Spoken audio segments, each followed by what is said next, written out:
Surah keempat ayat 101, paling kiri sebelah bawah di pojok bawah ya. Baik. Wa idza darabtum fil ardi falaysa 'alaikum junahun an taqsuru minas shalah in khiftum ay yaftinakumul ladzina kafaru. Jika Anda dalam perjalanan dan di perjalanan itu disifati oleh Al-Qur'an itu wa idza darabtum fil ard.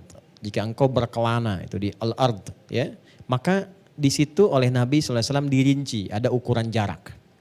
Satu, namanya masafah. Dua, falaysa 'alaikum junahun an taqsuru minas shalah in khiftum ay yaftinakumul ladzina kafaru.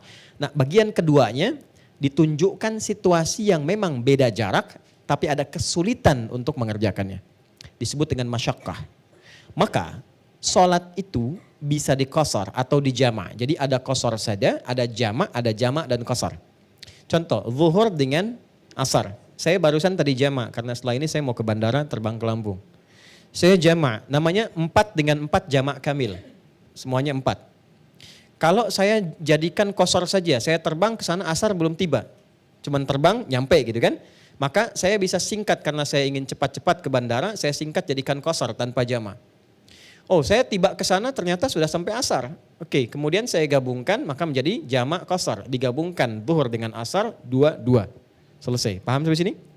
Dari segi jarak yang boleh dijama' atau diqasar itu yang pertama adalah jaraknya 3 farsah.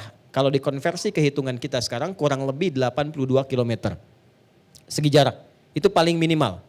Jelas ya? Minimalnya. Yang kedua, bagaimana kalau jaraknya lebih daripada itu atau kurang dari itu tapi tingkat kesulitannya menyulitkan kita menunaikan sholat. Namanya masyaqqah. Contoh, dari sini Tanah Kusir ke Pondok Indah ya, jaraknya nggak terlalu jauh atau jangan terlalu Pondok Indah lah. Misal saya ambil ke Kampung Rambutan arah sana ya, Jakarta Timur. Jaraknya mungkin kalau lenggang itu sekitar 15 menit. Tapi dari sini kita ingin terbang ke misalnya ke Semarang. Ya, jaraknya jauh, terbangnya mungkin cuma 45 atau 1 jam sampai dengan ke sana. Baik, Anda berangkat sekarang, nyampe sana, ya asar aja belum. Tapi Anda dari sini ke Kampung Rambutan pakai beca. Jelas ya? Baik, situasinya sulit, ada macet, ada macam-macam. Sampainya ke sana bahkan menjelang maghrib. Nah, itu yang disebut dengan masyaqqah.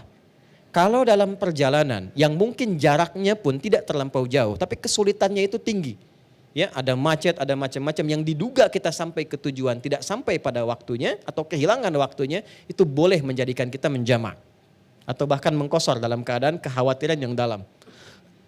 Kasus Nabi SAW pernah menjama' sholat padahal tidak ada safar di masjid aja. Yang terjadi apa? Yang terjadi itu ada hujan, ada badai, maka teman-teman jamaah yang di masjid itu kata Nabi, ayo qomat lagi, langsung ke Isya. Setelah itu langsung jama' maghrib ke Isya, padahal nggak ada safar. Setelah itu pulang, ya dan nggak ada yang ke masjid lagi, tinggal azan saja. Nah maka kebolehan dilakukan jama' pada masa itu masyaqqah namanya, tingkat kesulitannya, sehingga dikhawatirkan kalau pulang ke masjid lagi maka akan merusak kondisi fisik.